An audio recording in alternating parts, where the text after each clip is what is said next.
ये सी सेट काफ़ी मुश्किल होता जा रहा है काफ़ी पिछले सालों से, और मुझसे एक क्वेश्चन भी नहीं सॉल्व हो रहे। शायद शेखर सर कुछ अच्छी सी ट्रिक बता दे जिससे ये क्वेश्चन सॉल्व हो सकते हैं। चलिए शेखर सर के पास चलते हैं।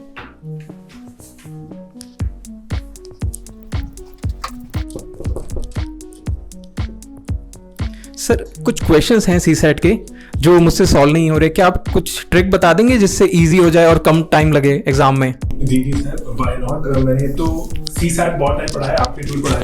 एक काम करते हैं सर, प्लीज बाकी बच्चों के लिए भी साथ सॉल्व करते हैं। Sure sir.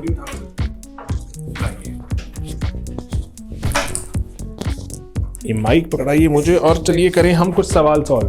इस पे कर लीजिए सर। बोर्ड के साथ हमें पेन भी दीजिए, बढ़िया pen. Thank you so much sir. Okay sir, कौन सा सवाल है जो आपको लग रहा है मुश्किल? पहला क्वेश्चन है ये 9th वाला। Okay, which number amongst 240, 321, 418, 812 is the smallest पूछा गया। ओके सर, ठीक है सर। तो एक चीज़ सिखाता हूँ यहाँ पे आपको, बड़ी मज़ेदार चीज़ है। नंबर लिखे हैं 2 की पावर 40 और 3 की power 21, 4 raise to power 18, 8 raise to power 12। एक और ऐड करूंगा, बाद में करूंगा, पहले सवाल सॉल्व करते हैं। ऐसे सवालों को ना सॉल्व करने के बहुत तरीके हैं। एक तरीका सिखाता हूं, एक सीक्रेट ट्रिक है, कैट वाले बच्चों को सिखाई जाती है, एकदम से सवाल सॉल्व हो जाता है। एक लेकिन थोड़ा दिमाग में आपको 2 नंबर भर्ती करने पड़ेंगे अपने, वो है log 2 और log 3 की वैल्यू। आप कहेंगे सर कहां से आ गया, कैसे आ गया? जैसे भी आया बस को एक बार समझो। log 2 की वैल्यू बचपन में आप log टेबल देखते थे, ये रही उसकी वैल्यू 0.3010। log 3 की वैल्यू देखेंगे तो 0.4771। इतना कुछ जीएस में याद करते हो, अगर ये 2 नंबर याद रख लोगे तो जिंदगी आसान हो जाएगी। तो अब होगा क्या, अगर मान लो मुझसे पूछा गया कि इनमें से कौन सा नंबर बड़ा है या कौन सा छोटा है, तो एक सरल सी चीज है, जो भी इनमें से बड़ा छोटा होगा उसका log भी अगर मैं ले लूं, इन सब नंबर्स का log भी ले लूं, तो वो भी उतना ही बड़ा छोटा होने वाला है। ठीक है, ओके। तो अब मुझे पता है कि log 2 की पावर 40, log में क्या होता है, पावर आगे आ जाती है, तो ये बन गया 40 log 2। ओके सर, आप यहाँ पे आ सकते हैं, वैसे अच्छा शॉर्ट आ जाएगा। तो 40 log 2 जी। तो अब नेक्स्ट यहाँ पर log 3 की पावर 21 थी, 21 log 3, 18 log 4 एंड 12 log 8। यही बन के आ गया, पावर आगे ले आए हम और कुछ भी नहीं किया। log 2 की वैल्यू 0.3010, 0.3 के आसपास, 40 मल्टीप्लाई 0.3, 12 के आसपास आ गया। log 3 0.47 के आसपास, 21 को 0.47 से मल्टीप्लाई किया तो 9.4 के आसपास कुछ बैठेगा। ओके, log 4 क्या होता है दोस्तों? 4 इज log 2 का स्क्वायर फिर आगे आ गया। 18 से जब ये 2 मल्टीप्लाई हुआ 36 बन गया, ये बन गया 36 log 2। log 8 क्या है दोस्तों? 8 क्या होता है? 2 की पावर 3 आगे ले आऊं, 36 log 2। 36 log 2 ही तो बराबर हो गए। तो अगर आप ना ये ऑप्शंस में देखते, ऑप्शंस में 2 आंसर तो नहीं हो सकते हमारे, जबकि हमें पता लग गया ये और ये तो सेम है, बराबर हैं, दे आर इक्वल। अगर इक्वल हैं दैट मीन्स आंसर दोनों ही नहीं हो सकते, ना ये छोटे हैं ना ये बड़े हैं, बराबर हैं। ठीक है, हमें स्मॉलेस्ट पूछा गया, तो अब दैट मीन्स इन दोनों में से कोई आंसर है। तो कौन सा बचा हमारे पास? बचा 40 log 2, 21 log 3, एक था 12, एक था 9.5, तो 9.5 छोटा है, आंसर आ गया 9.4। अगर आपको लेट्स से दोनों में से शक हो रहा है, log 2 की वैल्यू डाल के देख लो, 0.3 इंटू 36 करोगे 10.8 के आसपास कुछ बैठ गया। नहीं है छोटा दोस्तों, मैं आपको बोल रहा था ना छोटा नहीं है। 9.4 छोटा है, आंसर हमारा आ गया ये। सबसे बड़ा नंबर ये था, सबसे छोटा ये है। ठीक है, तो ये आंसर राइट आ गया। एक मैं आपको यहाँ पे एक चीज और सिखाता हूँ। मान लो आपके पास सवाल होता, यही जो हमारा इनिशियल सवाल था कि कौन से नंबर बड़ा है, इसमें हमसे पूछ लेते 5 रेज़ टू पावर 14, इसको भी ऐड कर देते, कुछ भी नहीं करना था हमें, तो इसका भी log निकालते 14 log 5। लेकिन दिक्कत आ जाती, log 5 की तो वैल्यू ही नहीं पता सर हमें। अरे पता है, आपको पता है, आराम से पता है, आप जानते हो, बस पहचानते नहीं हो। log 2 पता है ना, तो log 5 पता है। कैसे? देखो, 5 का मतलब क्या होता है? 5 का मतलब होता है, अगर मैं बोलूं 5 इज 10/2, log में जब डिवाइड करते हैं तो वो माइनस में तब्दील हो जाता है, वो हो जाता है log 10 माइनस log 2। ये बन गया। log 10 की वैल्यू कितनी होती है दोस्तों? 1। log 10 1 होता है। 1 माइनस log 2 0.3010। मैं अगर इसको सब्ट्रैक्ट करता तो कितना आता दोस्तों? ये आता है 0.6990। तो 14 इंटू 0.6990, 6990 को 0.7 मान लेते हैं। 14 मल्टीप्लाई बाई 0.7 करते हैं अगर हम, तो कितना बैठता है? अप्रोक्सीमेटली 28 और 2 9.8 के आसपास। तो 5 की पावर 14 भी पूछा जाता, 9.8 होता, 9.8 को भी आप कंपेयर कर सकते हो, रैंकिंग भी कर सकते हो, कौन सा छोटा, कौन सा उससे बड़ा and so on so fourth. तो लॉग को यूज करते हुए बहुत सारे आप आंसर्स निकाल सकते हो, ठीक है। एक अच्छी बढ़िया ट्रिक होती है ऑन द स्पॉट, सिर्फ ये 2 वैल्यूज याद रखनी है, इनको मत भूलना। ओके सर कुछ और सवाल भी हैं मेरे। ये जैसे ये सवाल है कि x and y run 3 kilometre, ये काफी कॉम्प्लेक्स सवाल लग रहा है मुझे, क्या आप इसको भी सॉल्व कर देंगे? अरे बिल्कुल डेफिनेटली सर, ये तो आसान लग रहा है, कोई टेंशन की बात नहीं। पहले इसको रब कर देते हैं। जी सर। तो मीनवाइल आओ बच्चों यहाँ पे सवाल देखते हैं।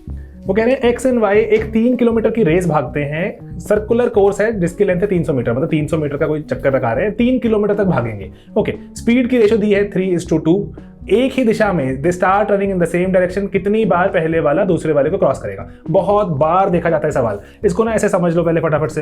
ये एक चक्कर में भाग रहे हैं, वो सेम दिशा में भाग रहे हैं, 300 मीटर का ये ट्रैक है, चक्कर लगाते रहते हैं। शुरुआत करेंगे एक ही पॉइंट से शुरू कर रहे हैं, ठीक है सर। स्पीड की रेशो दी है 3:2, अगर इसकी 3 किलोमीटर की स्पीड है, इसकी 2 की है, इसकी 30 की है तो इसकी 20 की है, इसकी 300 की 200 की है ना, यही मान लो मैंने 30 मीटर पर सेकंड 20 मीटर पर सेकंड स्पीड मान ली, कोई फर्क नहीं पड़ने वाला दोस्तों उससे। ओके, अब दोनों के बीच की जो हमने देखा कि भागना कितना है, उन्होंने 3 किलोमीटर भागना है, दैट मीन्स 3000 मीटर उनको पूरा ट्रैक भागना है। 3000 मीटर जब पूरे हो जाएंगे तो रेस खत्म मानी जाएगी। ओके, अब यहां पर अगर मैं देखूं कि इसने बोला कि इस इंसान ने सवाल में पूछा कि कितनी बार क्रॉस करेगा, शुरू वाले पॉइंट को जब इकट्ठे शुरू करते हैं उसको काउंट नहीं करना, कितनी बार चक्कर काटते हुए क्रॉस करेगा।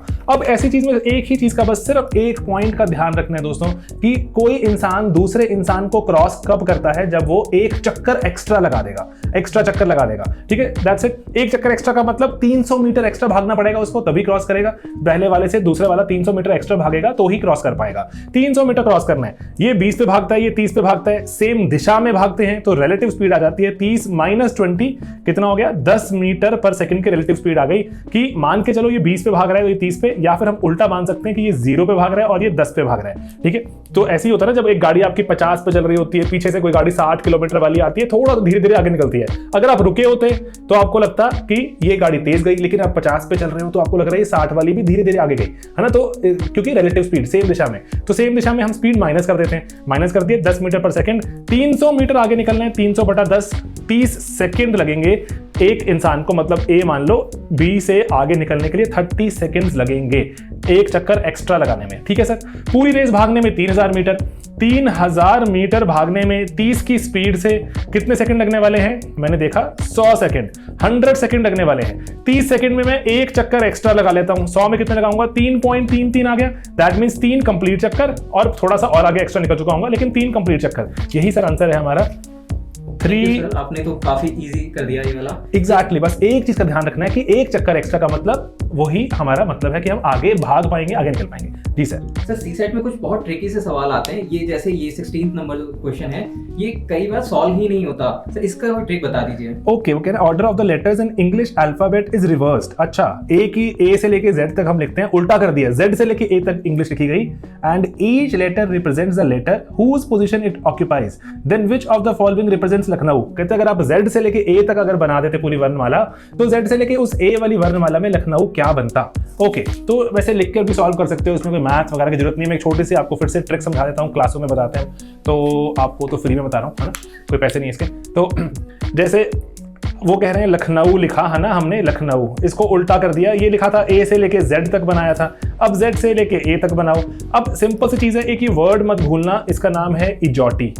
इजॉटी बहुत सिंपल चीज़ होती है, इजॉटी सिर्फ वो बताता है ई 5वां नंबर है, जे 10वां, ये 15वां, ये 20वां, ये 25वां, है ना। ए से लेके जेड तक ये इस नंबर पर रहते हैं। उल्टा कर देंगे तो y का नंबर कौन सा आ जाएगा? जैसे अगर आप A B C D लिखो x y z, ये 26वां होता है, ये 25वां होता है, तो उल्टा करके देखिए अगर आप, तो y तो कौन सा बन गया? 2, है ना, z is 1, ये ओके, देन है ना, ऐसे आप देखें तो A का कौन सा आ जाएगा? A 26वां, ये 25वां, उल्टी दिशा से देख रहा हूँ, है ना, ऐसे बन जाएगा। ओके, तो अब यहाँ पर इजॉटी के आप मदद लीजिए। आप यहाँ पे ना सबसे पहले पूरा सवाल सॉल्व भी नहीं करना होता, हमें सिर्फ ऑप्शन देखनी है। ओ देखो, ओ सब में सबसे आगे लगा हुआ है, ओके, अंत में डी और ई और डी की है, ठीक है। हम ओ, अगर हमने एल की जगह ओ देख भी लिया, आंसर नहीं निकलने वाला। डब्ल्यू पे ट्राई करते हैं, ठीक है, डब्ल्यू पे। Okay, W X Y Z, 26 25 या फिर देखिए हम पीछे से 26 25 24 23 1 2 3 4 ये बना दिया, 1 2 3 4 बना दिया। तो W क्या बन गया? चौथा लेटर शुरू से चौथा कौन सा होता है दोस्तों? D। तो अंत में तो लखनऊ के यहाँ पर D आने वाला है। तो हमारी ऑप्शन ये या तो ये है या तो ये है, ठीक है, A या D में से कोई एक है, अंत में D आना चाहिए। अब कहाँ पे फर्क पड़ रहा है? दूसरे G और F में कंपेयर करते हैं, G और F। U चेक करते हैं। U इजॉटी की मैं मदद ले सकता हूँ, आप यहाँ पे भी ले सकते हैं, जैसे आपको सही लगे। इजॉटी की मदद से भी आंसर निकाल लेते हैं हम, ठीक है। RSTUWXYZ है ना, 23वां 22वां, और यहाँ पे कौन सा हो गया? तो अगर आप देखें 1 2 3 4 5 है ना, 5 U इस 5वां, दैट में शुरू से 5वां कौन सा होता है? इजॉटी 5वां होता है। तो दैट मीन्स यहाँ पर E आना चाहिए। यहाँ सेकंड नंबर पे हमारे पास E या F, सॉरी हमने कुछ कैलकुलेशन मिस्टेक कर दी होगी। तो TUV, सॉरी दोस्तों, TUV, इंग्लिश भी भूल चुकी है ना, इतने टाइम से पढ़ाया नहीं है सोशियोलॉजी में। TUV है ना, V दोस्तों, V हम सब कैसे बोल सकते हैं? तो V दैट मीन्स छठा नंबर है हमारा यहाँ पर। चलो ऑप्शन ने बचा लिया हमें, वरना गए थे हम। तो दैट मीन्स हमारे यहाँ पर F आना चाहिए था। F और D वाला देख लो, F और D वाला आंसर हमारे पास यही है, आंसर आ गया। चलो बढ़िया है। तो ऑन द स्पॉट थोड़ा सॉल्व करने की दिक्कत है। इतने क्वेश्चंस कर लिए हैं तो एक ना बहुत ही क्यूरियोसिटी होती है एक क्वेश्चंस को सॉल्व करने की, कि बट वो होता ही नहीं है। बहुत जगह ट्राई किया सर, ये एक नया सा क्वेश्चन है जो सर क्या ये सॉल्व कर सकते हैं हम? ये पजल है ना जो, अरे बच्चों वैसे मैं आपको चाहता हूँ बताना, ये ना एक मुश्किल पजल है, और लेकिन ये मुश्किल पजल है। अगर आप पजल के शौकीन हैं और लेट्स से चाहते हैं पजल्स को बारे में थोड़ा सा बात करना, तो ये इसको तब वीडियो को आगे देखना। मुश्किल पजल है, ठीक है। अदरवाइज सॉल्व करने लगोगे तो हो सकता है एग्जाम में अगर सवाल डाल दें तो आपका पूरा पेपर बीत जाए, ये पजल सॉल्व ना हो। दिखने में बहुत ही आसान है, बहुत ही आसान दिखता है, लेकिन है मुश्किल। अब ना ये क्या बोलता है कि 100 लोग खड़े हैं एक सर्कल में, उन पर नंबर लगा दिया 1 से लेकर 100 तक, 1 2 3 4 सर्कल में खड़े, जैसे दिख रहा है ना, ये गोला बना के खड़े हैं। अब नंबर 1 जो सबसे पहला है, उसके हाथ में एक तलवार पकड़ा दी, उसने अगले बंदे का गला काटा एंड तलवार पकड़ा दी उसके अगले बंदे को, ठीक है, मतलब नंबर 3 को। उसके बाद हर बंदा यही करता जाता है कि एक का गला काटता है, अगले वाले को तलवार पकड़ा देता है, गला काटता है, अगले वाले को तलवार पकड़ा देता है। तो सबसे अंत में बताना है कौन सा वाला नंबर इंसान बचेगा, कौन सा वाला इंसान बचेगा। इसको अगर आप यहां पर अगर जैसे ऐसे इमेजिन करें 1 2 3 4 5 6, मैं छोटा नंबर ले रहा हूं, 8 9 10 मान लो लोग खड़े होते। पहले ने शुरू किया 2 का गला काटा, 3 को पकड़ा दी, 3 ने 4 का गला काटा, 5 को पकड़ा दी, 5 ने 6 का गला काटा, 7 को पकड़ा दी, 7 ने 8 का गला काटा, 9 को पकड़ा दी, 9 ने 10 का गला काटा, 1 को पकड़ा दी। अब 1 ने फिर 3 का गला काटा, कौन सा बचा? 5 को पकड़ा दी, 5 ने 7 का गला काटा, 9 को पकड़ा दी, 9th ने 1st का गला काटा, अब वापस 5 को पकड़ा दी, 5 ने 9 का गला काटा, अंत में 5 बचा। तो बताना है अगर ऐसे 100 लोग लगे हुए हैं या फिर मान लो 1000 लोग लाइन से जो गोले में खड़े, 100 मान लेते हैं, 100 पूछेगा यूपीएससी पूछेगा, तो अंत में कौन बचेगा, लास्ट में कौन बचेगा? मुश्किल सवाल है, आप चाहे तो पॉज कर सकते हैं, इसका आंसर निकालें, बताएं, सोचें। इट्स नॉट दैट इजी कि इसका सवाल का आंसर बता पाना। तो लेकिन इसमें एक चीज है जो अगर आप ऑब्जर्व करते हो, ये ऑब्जर्वेशन बहुत टाइम से वैसे आती है, वो यही होता है कि अगर ना जैसे जो ये हर ऑल्टरनेट पे जो नंबर कट रहा है ये 2 की पावर्स में ऑपरेट करता है। अगर लेट्स से 2 लोग होते तो नंबर 1 वाला जीता, अगर 2 का स्क्वायर मतलब 4 लोग होते तो भी नंबर 1 जीतता, 2 का क्यूब अगर 8 लोग होते तो भी नंबर 1 जीतता, 2 की पावर 4, 2 की पावर 5, 2 की पावर 6, जितनी मर्जी आप पावर लेके जाते रहिए, इतने लोग होते अगर तो हमेशा फर्स्ट ही जीतता। ये आप इसको आइट्रेट करेंगे, हम सिंपल तरह से इसको डिराइव कर सकते हैं, अभी थोड़ा वीडियो लंबा हो जाएगा, लेकिन इसको आप डिराइव कर सकते हैं कि हमेशा 1 जीतता है। लेकिन अगर हमें ये बात पता हो ना, हमारा सवाल आसान हो जाता है कि अगर इतने लोग हैं, 4 लोग हैं, 8 लोग हैं, 16 32 64 लोग हैं, तो फर्स्ट ही जीतेगा, फर्स्ट के अंत में हाथ में तलवार आएगी, बच जाएगा, ठीक है, तो फर्स्ट ही जीतेगा। लेकिन हमारे पास लोग कितने हैं? ना तो 64 ना 128, इसके बीच में कहीं पर 100 लोग हैं, 100। ऐसे केस में क्या करें? ऐसे केस में मल्टीपल तरह से सॉल्व कर सकते हैं। अगर इतनी इंफॉर्मेशन है, फिर से आप पॉज कर सकते हो, हिंट ले सकते हो, फिर से आप इसको सॉल्व करने की कोशिश करो, ठीक है, दिमाग लगाओ। ओके, मैं आपको साथ शेयर करता हूं कैसे करेंगे हम सॉल्व। 100 लोग हैं, 100 में से आपको पता है 64 होते अगर तो आपका नंबर 1 ही जीतता। लेकिन अब 100 से ज्यादा कितने लोग हैं हमारे पास? 64 अगर मैं निकाल दूं, 36 लोग एक्स्ट्रा हैं मेरे पास, 36, ठीक है, तो 36 एक्स्ट्रा पीपल। अब इनका क्या करें? 36 एक्स्ट्रा पीपल को आप ऐसा मानिए कि अगर ये पूरा सर्कल लगा होता है, यहाँ पे ऐसे ऐसे लोग खड़े होते, ये रहा 64th वाला बंदा, ये अगर सिर्फ इतने ही लोग होते तो फर्स्ट जीत जाता। लेकिन ये 36 एक्स्ट्रा है, अब इसका क्या करूं मैं? इन 36 एक्स्ट्रा क्या करूं? तो उल्टा भी चला सकते हो आप, ठीक है, इसको उल्टा चला के भी देख सकते हो, या फिर आप क्या करो, 100 के जो हमारा नेक्स्ट नंबर था 128, इसको लो कि अगर 128 लोग होते तो हमारा काम आसान हो जाता। 128 पर तो कोई टेंशन ही ना होती, हमारे पूरा नंबर आता। तो 28 लोग कम रह गए, तो 28 मैं ये पहले नंबर से पीछे 28 नंबर पीछे आऊं, अगर इतने लोग पीछे अगर आके देखूं तो ये 128वां नंबर बैठेगा अगर एक्स्ट्रा 28 होते मेरे पास, है ना। मैंने ये वाले बंदे को आगे लाके खड़ा कर दिया, इसको आगे लाके खड़ा कर दिया, इसको आगे लाके खड़ा कर दिया। 28 लोग मुझे और चाहिए थे आगे लाके खड़ा करने के लिए, 128 हो जाते और मेरी कहानी पूरी बैठ जाती। तो 28वां मेरा, लेकिन कहां से, शुरुआत से पीछे वाला। तो 100 में से मैंने 28 निकाले, वही करते हैं ना। तो जैसे मान लीजिए यहां पर अगर आप देखते, ये जो 100वां बंदा था ये आखिरी से कितना होता है, आखिरी से this is the first person. 100 में से 100 निकालते हो, एक ऐड करते हो ना, फर्स्ट, इसको रैंक बोलते हैं। आखिरी से रैंक कितना आएगा। जो 99th बंदा होता है उसका आखिरी से रैंक कितना है, 2। कैसे निकालते हैं, 100 में से 99 निकालते हो, +1 करना पड़ता है। 98 बंदे का 100 में से 98 +1 करना पड़ता है ना, +1 करना पड़ता है। तो जो 100वां बंदा है वो आखिरी से फर्स्ट है, 99 आखिरी से सेकंड है, 98 आखिरी से थर्ड है। तो आखिरी से 28 अगर आप निकालें, +1 करें, कितना है, 100 में से 28 गए 72 और एक 73। तो 73rd इंसान ही बचेगा आपका, ठीक है। ओके, 36 वाले से कैसे निकालते हैं कि 36 आइट्रेशंस आपको और चाहिए होंगी। 36 आइट्रेशन, एक आइट्रेशन में 2 लोग मरते हैं तो उसके नेक्स्ट वाला बचेगा 73। आंसर तो मल्टीपल लेवल से वही आता है। अब मैं आपको ना एक 1000 का भी बताता हूं कि लेट्स से अगर आपको थोड़ी कहानी और भी क्लियर करनी है, क्योंकि इट्स नॉट दैट इजी, कि कई बार आप चकरा जाते हैं कि सर ये क्या मुश्किल सवाल है। ये कैट वगैरह में तो आते हैं लेकिन यूपीएससी का कुछ नहीं पता, ठीक है। अगर 1000 लोग होते तो क्या होता, 1000 में हम देखते हैं कि 2 की कौन सी पावर के पास आ रहा है, ठीक है। 2 की पावर तो हमें दिखती है 2 की पावर 9 512, 2 की पावर 10 दिखती है 1024, उसके बीच में लाई करता है 1000 बंदे खड़े हुए गोला बनाकर।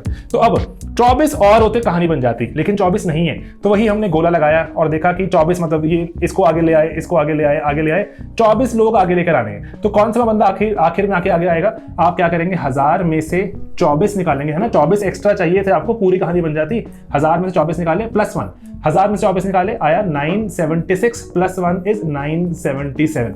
977th इंसान बचेगा, ठीक है। तो इसीलिए आपको देखना है कि कौन से वाले 2 के पावर के बीच में रहता है और अकॉर्डिंगली आपका वो इंसान बचेगा। पूछना नहीं चाहिए यूपीएससी को ऐसा मुश्किल सवाल, लेकिन इंक्रीजिंगली यूपीएससी मुश्किल सवाल पूछ रही है। अंत में बहुत बार ऐसा होता है कि टीचर्स उसके सोल्यूशन बनाते हुए बेचारे परेशान घूमते रहते हैं, आंसर नहीं निकाल पाते, और बच्चे और परेशान रहते हैं। लेकिन अगर इनकेस पूछ ले तो आंसर बता देना, नहीं पूछे तो इट्स फाइन। थोड़ा मजा किया हमने ना, अच्छे जो सवाल सॉल्व किए और अपने लेवल को रेज किया, ठीक है दोस्तों। तो बस पढ़ाई करते रहो, मेहनत करते रहो, और भी अगर लगते हैं मुश्किल सवाल कोई आ रहे हैं, टेंशन दे रहे हैं, तो प्लीज शेयर करो, will try to solve them for you. Alright दोस्तों, ऑल द वेरी बेस्ट। और हाँ, एक और चीज, हमारा एक CSAT का वैसे कोर्स भी एग्जिस्ट करता है, CSAT की टेस्ट सीरीज एग्जिस्ट करती है, उसका भी फायदा उठा सकते हो।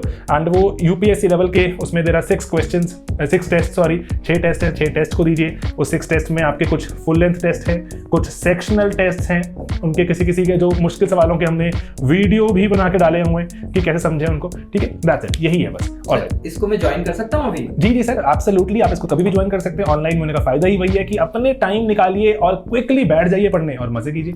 Thank you sir, thank you so much दोस्तों, बाय बाय।